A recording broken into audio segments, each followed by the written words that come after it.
going on, family? Glad to be here with you guys today. Jesse, how you doing today? I'm great, man. How are you? I am doing well. Here again with you guys, the Elite State of Mind podcast. As always, our goal is to listen, learn, and grow. Family, make sure you guys have liked and subscribed to our YouTube, Facebook, and Instagram page as well. Got some good stuff coming out there for you guys. Jesse, today, what we're going to speak about is the 2% principle. Now, if you had no context of this, what would come to mind? Milk, man. The milk, okay. Yeah. Now, in the 2% milk, they've taken some things out. Right. To try to make it a little bit better, maybe a little bit healthier. So they think. And that's what they say. The key word, being healthier. So let me give some context as to what is the 2% principle, derived from a conversation I had. So first, there are 1,440 minutes in a day. Okay? 2% of that 1,440 minutes is 28.8. Okay. That is the average time a person spends working out. Okay.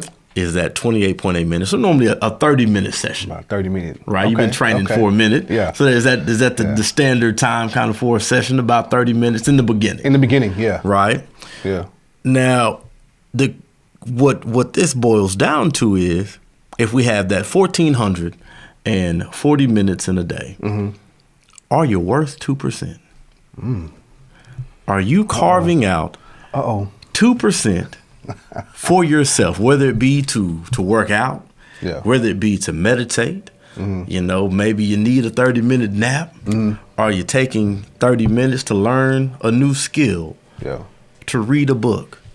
But so often, and as you spoke about earlier, we are demanding so much from others, but demanding so little of ourselves. Right. And we're not even telling ourselves we're worth 2%. Before we really get into it, the other thing I want to get into in the numbers wise is that with the 1,440 minutes in the day, if you add all those numbers together, equals the number 9. Okay. So the number 9 is believed to stand for divine completion or conveys a meaning of finality. Yeah. Those biblical scholars, those of us who are of the household of faith, people believe Christ died at the 9th hour of the day or 3 p.m. Right? So there is that divine finality. Yeah. Right? So in that completion of the number 9, some also mean, people believe it means in that divine completion physically and spiritually. Yeah. Right, and for many of us that are of the faith, we we want to get in our spiritual things. We carve out our time, to read our Bible, to study, and to pray. Right. But we always want to push the physical aside. Right. And we'll turn to the, physical profiteth little. Right. Yeah. But it didn't say none. It didn't say none. It said little. But as I digress, family, tell me if you guys agree or disagree with those things, real quick. And tell me, guys, if you're worth 2%. So, Jesse, what is, now that you have some context in the 2% principle, what does it mean to you?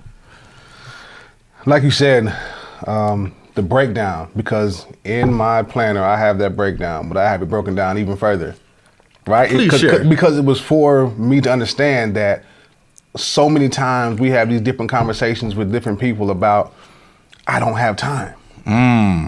I do not have time. That's what they hit us with. So I was like, okay, there's some goals I want to reach personally, on different levels, like you said, physically, mentally, making sure I'm still sharp and acute there. Emotionally, you got to do your work. Continue to do your work there. Continue. Financially. So in all these things, like you said, it's about listen, learn, grow, and to progress. So to eliminate excuses. So it's execution over excuse. Okay. So to eliminate the excuse, I say, hey, let me break down my day. Okay. So I agree with old Arnold, any grown adult, you don't need 8 hours, man. especially, you early in stages of grinding, of, family and all sort of stuff, you can get you 6 hours. 6 good hours of sleep. Right? You got 6 solid hours, in different studies, different people will say, hey, between 6 to 8. Okay, we feel like 6. Why? Because you're trying to maximize time. Sure. And this is what we're talking about. We're talking about maximizing time. So if I'm asleep 6 hours, that means, I'm going to work 8, if you have a 9 to 5 or whatever, whatever shift you work, you got 8 hours in, okay? So that leaves you, as I broke it down, about 10 hours. About 10 hours to get better. Okay. Like you said, 10 hours in 30-minute increments to do what? Everything you need to do in that particular day. If, exercise for self-development, for quality time, for sure, and for side hustle. That's how I have it broken down. Okay. Right? Those 4 things right there. And what do you want to do? Because you can break it up every single day differently. Right. But there's time for it. If you spend more time one day, okay, I got 2 hours in the gym. So the other, 3 time slots for my remaining time, I have time to develop myself, to spend some quality time, friends and family, and, just to get better. Right. So the time is there. At the end of it, I always put the time is there and highlight. The time is there. Time is there for you to get better. I was listening to, Brad Lee, a guy that you and I both follow on Facebook. Yeah. And, he was talking about, one of the things that keeps people from, getting to the place where they want to be financially is their physical state. Yeah. And he said, you can't get out the bed. Now, you use some words I'm not going to use. Yeah, right. He said, you can't get out the bed and jog in place. He said, if you're too broke to have a gym membership, you can get out the bed and do push-ups. You can jog in place. Yeah. You can do crunches. Yeah. But no, you don't want to do it. And if you're not doing it, you're telling yourself, I'm not worth 2%. And in this whole, in the essence of the 2% principle, family, the number one message I want to convey is you have to tell yourself what you're worth. And if you're not worth 30 minutes of your day, right, getting better, to study, to get better in your physical fitness, to sharpen your mind mentally, how is anybody else supposed to tell you what you're worth? How is anybody else supposed to put value on you if I'm not worth 2%? Right. I don't know. I think we allow, outside sources, individuals to place, value for us. And it's high time for us to reset value. Right? That's the purpose of the, self-assessment or whatnot. Right. Like you said, what am I really worth? What am I really good for if physically I cannot do what I need to do? If physically I really can't go to work and actually work my work, right? So the majority, it says like 80% of adults in their working adult life at some point in time have back pain to the point to where they have to miss work. That can be avoided by 30 minutes a day. To walk or stretch, yoga. If you like yoga, we know a few people who do yoga, who teach it, who are good at it. Like whatever you want to do, it needs to be done, but you have to be active because it affects so much. Have to be active. Yeah. But I don't. Why don't we want to be active for 30 minutes? What? So Jesse's he's got over the excuse of I don't have time. Yeah. So now that you see, because we all got the same 24 hours out the day, and it's a conscious choice for me my alarm goes off every day. It goes off 4:45, says wake up and be great. Now, if I hit the snooze button, I have denied my greatness. Yeah. Why do I do that? The first thing came to my mind is just bad mind, bad thinking, right? If you say, oh man, I'm tired at the moment that the alarm goes off, let me slap it and get these additional 10 minutes. Right. To try to catch up on some sleep, but that's not the best way to do it. Because that 15 minutes turned into 4 hours. Now you're late for work. Now you're late, right? Not only are you late for work, you're late. You put yourself behind the 8 ball. David Goggins. I was listening to him speak, via YouTube a couple days ago, and he was saying like, no, I had to condition my mind to no longer hit the snooze button. Why? Because every time I hit it, I'm putting myself behind. I'm losing at the day, and it's my job. He said, and I'm in control of it, to win the battle with the alarm clock. Right. So if I win that one, then my next one to win is to make my bed. The next one to win is to, get ready, wash my face, brush my teeth, hop in the shower. I'm getting these wins. I'm stacking it. So by the time I walk out the door, I'm a 5 or 6 time champ. I'm winning before I even hit. Before you've already stepped outside. So you've already had a championship level morning. Yeah. And setting the tone for your day. Yeah. And that's something we should all, strive to do in whatever, manner it is you have to do it, family, whether it's, setting your alarm and putting your phone on the dresser away from you. Yeah. So you actually have to get out the bed. I know me, I had to go get an old school alarm clock. Yeah. That buzzer, get up out the bed. Yeah. Because once you're up, most of the time, you're not going to go lay back down. Right. Half the battle is actually getting up and saying, no, this 2% of my day, this 30 minutes, belongs to me. Right. And family, one of the things that's so important about that 28.8 minutes, whether you take it, in the morning, whether you take it in the afternoon, whether you take it in the evening, every day you need to be having a meeting with yourself. Right. You have to be having a business meeting with yourself because everybody is a business. Right. And if you're not meeting with yourself, having a self-assessment, either, one, to start your day, what things do we have to get done today? Yes. What things do we have to tackle today? And then how are we going to do so? Like you said, you've already allowed the day to run you instead of you running the day. Yes, sir. All because it's not important enough for us to take that 28.8 minutes. Yeah. And when we don't do those things, what do we always say? Man, I just feel like there's not enough time, or my day wasn't complete. Right. Because once you've used up all 1,440 minutes, your day is not complete because you weren't physically fit. That's right. And spiritually, you didn't sharpen yourself. Yeah. And you lost the war within the day. And like you said, now we're behind the 8 ball. Yeah. But glory be to God. Right. We wake up the next day. Yes. We wake up the next day. Yes. That old grace. Yeah. And some new mercy. For sure. Right? Sure. Yeah. But man, we go through that over time, Jesse. We go through this and we get in the mode of drifting. We talked about that, in the first, in our first podcast, Emotion Creates Motion, the book by Napoleon Hill, Outwitting the Devil. And we get in this place of drifting. Yeah. Right? Yeah.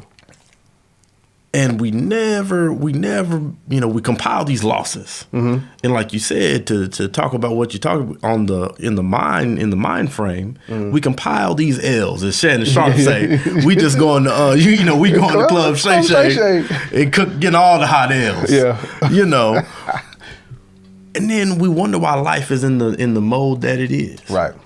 Now, do you think it's easier or maybe more beneficial for an external source to bring these things to light, for you? Or is it easier for yourself? I think starting off, it's we need some help. We need an external jump start, kick start, to get us going. Like, the ebb and flow, getting in shape. Hey, bro, I'm out of it.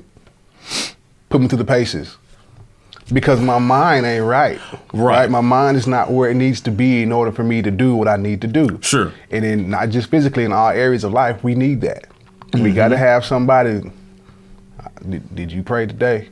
Did you meditate? Did you do what you said you were going to do? Did I keep my word to myself? Did you keep your word to yourself? Okay.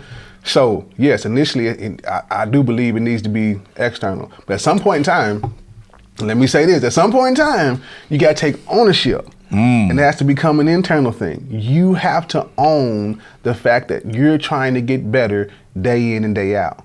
Because the reality is, it's no one's responsibility except for yours. Very, very true. Very true. Now, in me taking ownership of it myself, I probably got to tell myself some tough truths. Listen, sometimes it's good for you to step on your own toes. And people have issue. They take issue with, the outside jump start that's going to tell you.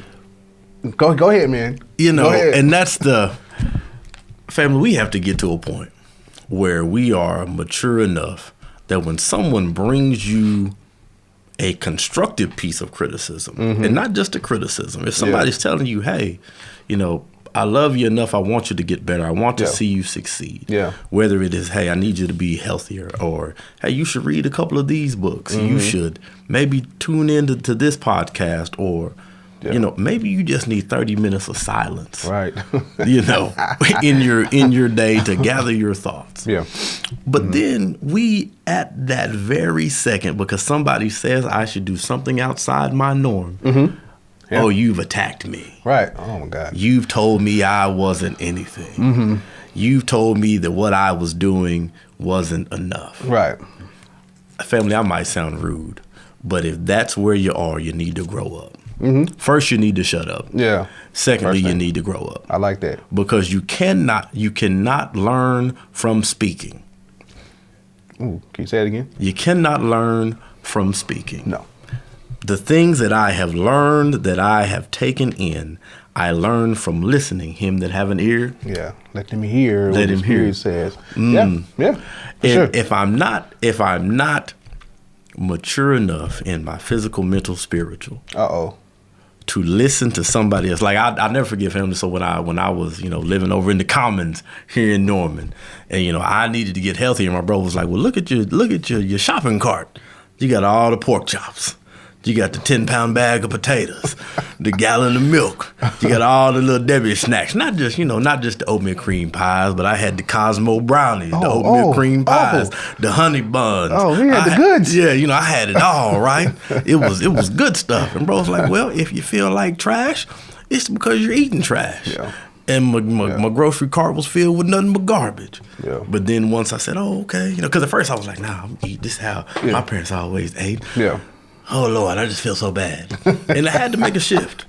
And my grocery cart had to change. Yeah. Because I was tired of feeling like garbage. Yeah. So, family, you have to get to a place where we are mature enough to allow our friends and loved ones to mold us. Again, you've heard me say it before. My Aunt Frida would always tell us, you have to be pliable. Yeah. You have to be able to let the potter put you on the wheel, add some water, and sometimes you might have to be broken down. You might have to be remade a little bit. Make me over again. Watch yourself. Uh-oh. Watch yourself, sir. Uh-oh. Yeah. How do we allow ourselves to be pliable? Our mind has to first be pliable, right? So to be accepting of the idea that I need work, that I need help, that I don't know everything, that I have yet to attain or apprehend. Uh-oh. Oh, Mama said I ain't ready for Paul yet. I'm still in the Proverbs. I'm still in the Proverbs. I can't move on to Paul yet. Yeah. So if I have that understanding, then, my heart is able to receive these words of correction. Open rebuke. Better than secret love. So I got to be able to hear when someone said, like you said. Now, if they hating on you, that's something totally different. Right. But, you know your friends, you know your family, and of those two different segments, who's really for you, who's not. So who's against you? When you know, hey, they have your best intention, at heart, you probably want to take heed. Only a fool will get a word of correction and leave it by the wayside. Okay, so we receive it, then we need to, like a lot of us say all the time, consider the source. Right. And then you need to consider what action I need to take next. Right. Because at no point in time do you get a word of wisdom and then that's it. When you get a word of encouragement or criticism that is constructive, that you need to do some work on you need to get better, you need to heal, you need to read, you need whatever it may be, okay, you receive that. What's my next step? how do I apply it? How do I apply it? How do I apply it to life? And, and in that, as we talked about, how do we become pliable? Family, there's something that's there in, if we go back to being put on the wheel, there has to be some saturation, some hydration. Yeah. Stop being dry. My sister say that all the time. She says other things. Nothing worse. But she say ain't nothing worse than somebody that's dry. Right. Somebody that's not hydrated. Right. Unsaturated. Right. Because then there's not a lot of movement that can take place. There isn't. And when I say you need to be hydrated, I'm talking about physically. You got to drink your water every day. Yeah. So many, purposes does water serve in the body, from cleaning out waste, from, letting the body say it's okay to dispel fat, and all of these other things that water does in the body. Yeah. And then spiritually, a lot of y'all are dehydrated. Uh-oh. Go ahead and step on a few toes. Let's do it. Just a lot of y'all are dehydrated because, like you said earlier, Jesse, did you pray today? Chances are. No, you don't have time because you woke up late. Did you meditate today? You didn't think on those things. Did you? As Mama used to tell us all the time, you need to get up and go outside, let the wind blow through you, and receive the goodness of the Lord. Receive you the gift. Right? Yeah. But we're just dehydrated in our mental and our spiritual, because what we're taking in is doing nothing. It does not obey the laws of reciprocity. That's right. We watch these shows that give nothing back. We watch these, we watch these things, or we take in these things that give nothing back.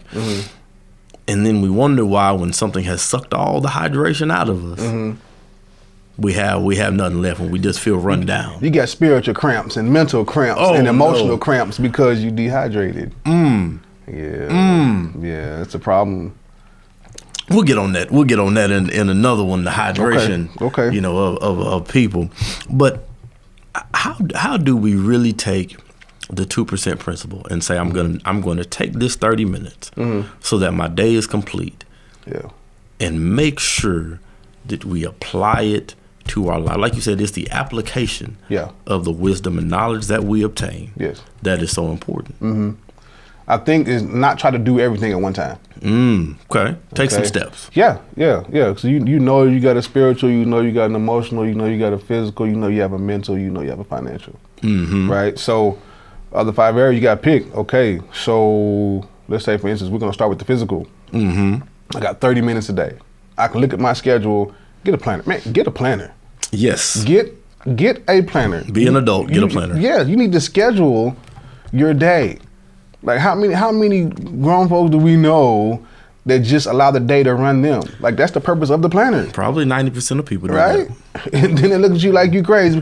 Are you plan your day? Yes. I know I am guilty of it myself. It's a gift that God gave me. Why would I not be a good steward and plan what needs to be done? So I got 30 minutes. So I need to find what point in the day. Like you said, if it's early in the morning, if it's at noon on my lunch break, if it's after work, if it's late in the midnight hour, if I got 30 minutes, 28.8. That's not a lot of time, man. That's not a lot of time. So that's one Netflix show. Right. One episode of God-awful Paw Patrol. Oh, my goodness. I still can't stand Chase. My son does not watch Paw Patrol because Chase is not on the case. My daughter, man, she just loves Paw Patrol. I hate Chase. I like all the other pups, but Chase was on my nerves. I think he was a dirty cop. Well,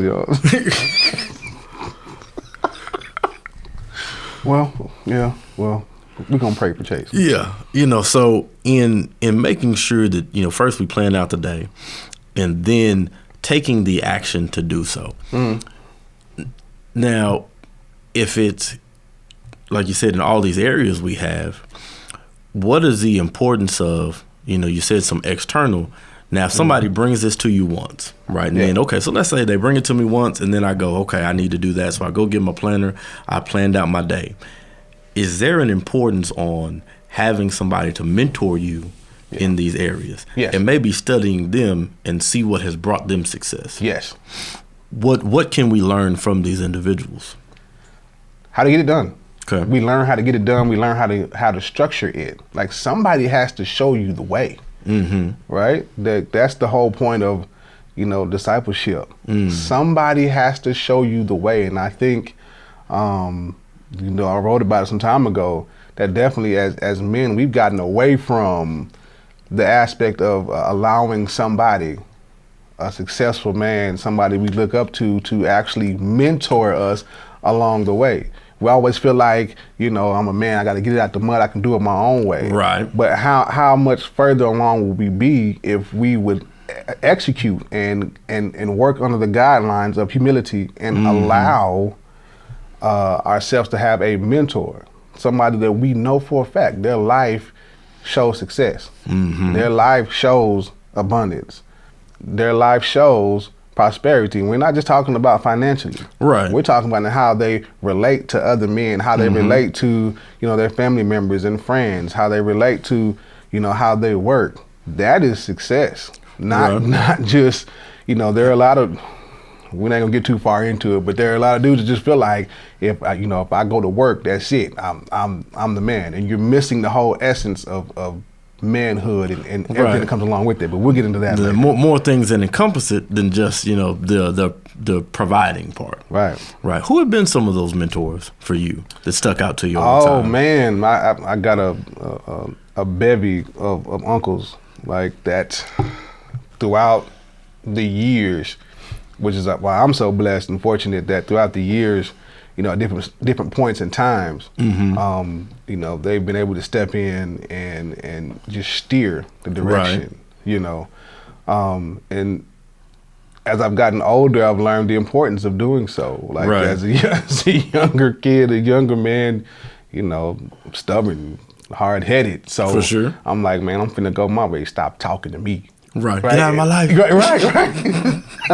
Get out of my life. So yeah, and the cool thing was that they were able to recognize that's where I was at that point in time, and so they just kind of backed off a little bit. And then when I came back, it was like, man, I did X, Y, Z.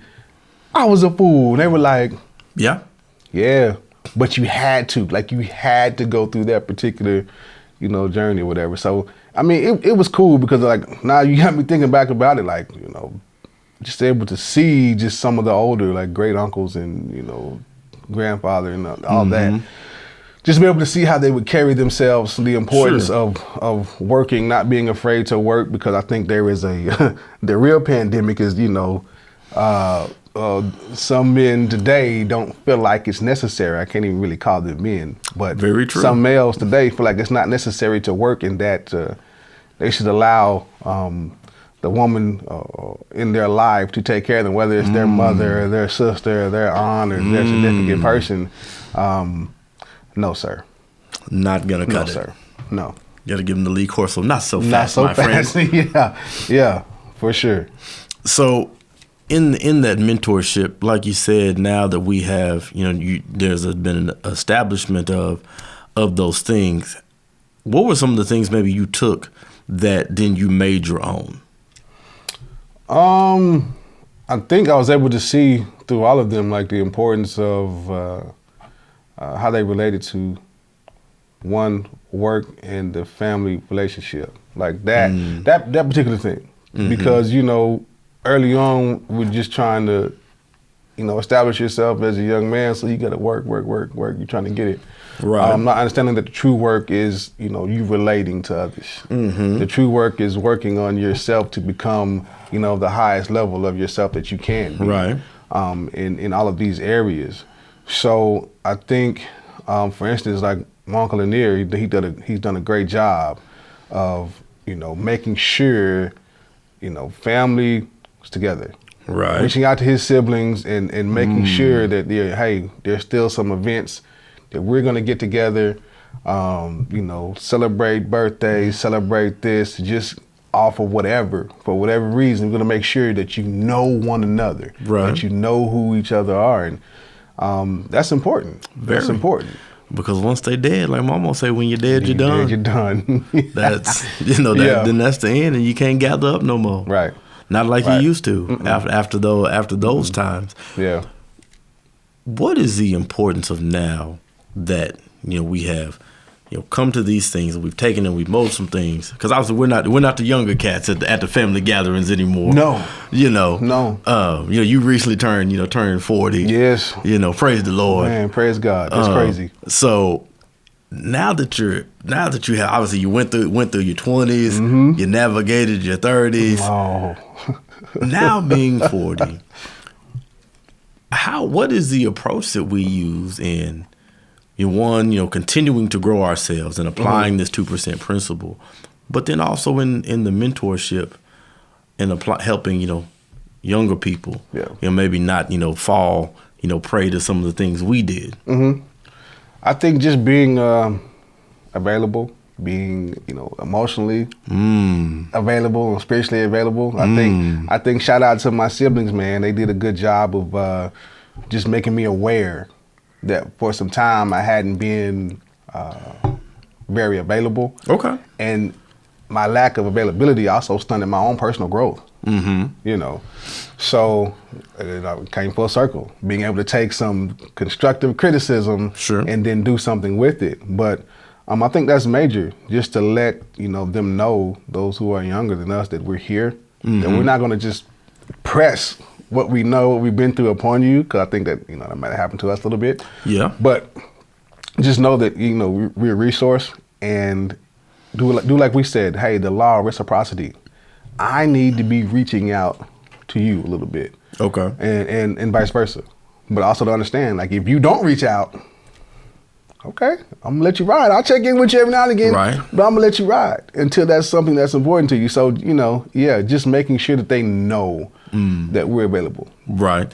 One thing, as you talked about, that being available, that being a safe space, and that's a topic we're going to touch on in depth, in a later episode. But one thing I learned about that is a principle or a theory called Wilfred Bion's container.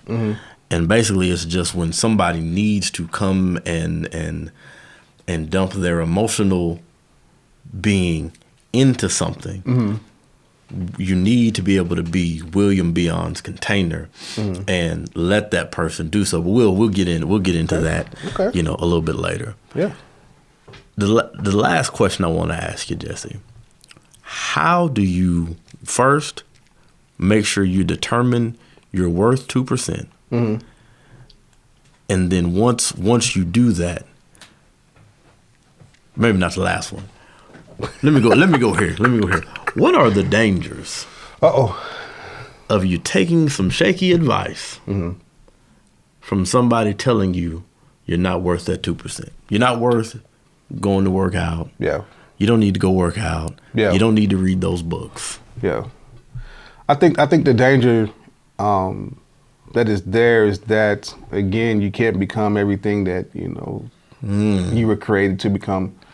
The danger is that you're going to fall into a few pitfalls that could have been avoided. The danger is that how you view yourself then changes because you're looking through the lens of someone else and not your own. And the most important thing that we can do is, look at ourselves through the lens of God, if you're a person of faith. Right? First.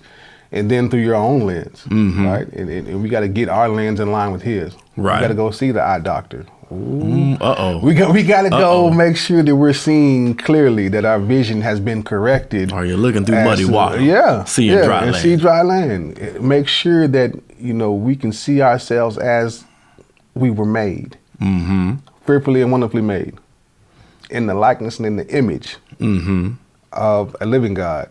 So that's going to change the perspective. I think having the right lens is an issue that's going on today. While mental health is so discombobulated, it's so up and down because the advent of social media coming to the forefront as it has, it's allowed the fakeness to overcome what's real. And so because we want to perpetrate certain things, like for the likes and for these other things, then the real authentic us, we lose because we're looking through the lens of everyone else. Or comparing, they have 10,000 likes to my 10. Right. But it may be a quality over quantity For sure. situation. Family, For sure. what I want to touch on real quick is this. In the 2% principle, we need to make sure that we are, one, like Jesse said earlier, taking ownership of our time. We need to make sure that sometimes you got to be a little selfish. For sure. Sometimes you have to be a little For selfish, sure. and Yeah. you have to say that I am going to be the best version of me, because I owe it to myself. I owe it to my family, to my friends. Yes. You know, if you have a significant other, you owe it to them as well. And do not allow somebody to put a value on you, because they're never going to tell you you're worth what you're really worth. Yeah. So often people will tell you what they think you're worth. Right. But they're not the creator. Right. They're not the one that made you. They're not the one that formed you. They can help you, Right. gain some things. They can help you get to some places. But they are not the ones that destine you for your pinnacle of greatness. And there is such a danger in allowing someone to steal your joy, to steal your gift. Right. Right. Yes. And if you do not take that 30 minutes a day to meet with yourself and reaffirm every day Yes. your own greatness, That's your right. own destiny. The mother of our church, Mother Chapman, one thing, she pulled me aside one day, and as I, was going into my journey in real estate, and she said, hey, I just want to share with you that every day you need to get in the mirror. You need to tell yourself you're a world-class realtor and you're going to sell a house a week. Now I have the choice to follow this instruction. Yes. And speak this life into myself. Watch it. Now, when I do this, it's yielding me good success. Yes. When I have not, I find some stumbling blocks. And the last thing, family, I want to share with you guys about the 2% principle is most things for us are 98% ready in life. Yes. If you go to the gym, you got a gym membership, they got 98% of what you need, except for you showing up and you putting in the work. Most gyms even now have a whole little circuit that'll give you a 30-minute workout if you just follow the circuit. All the numbers. You got library cards with free access. I believe library cards are free. Still With free. all the knowledge in the world. Still free. 98% of everything you're going to need is in here. Yeah. The 2%, you showing up, you reading the book. That's right. All the things that you want to do are 98% available. That 2% that you're going to give is what's going to make the difference in your life. Yeah. Again, family, we appreciate you guys for being here with us today. Today would not have been what it was had you guys not tuned in with us. We do hope you guys were able to listen, learn, and grow. Please make sure that you comment, tell us where you agreed, where you didn't agree, and maybe some things that you have done that helped you apply the 2% principle in your life. Again, make sure you like and subscribe to our YouTube page, to our Facebook page, and to our Instagram page. You guys have a great day.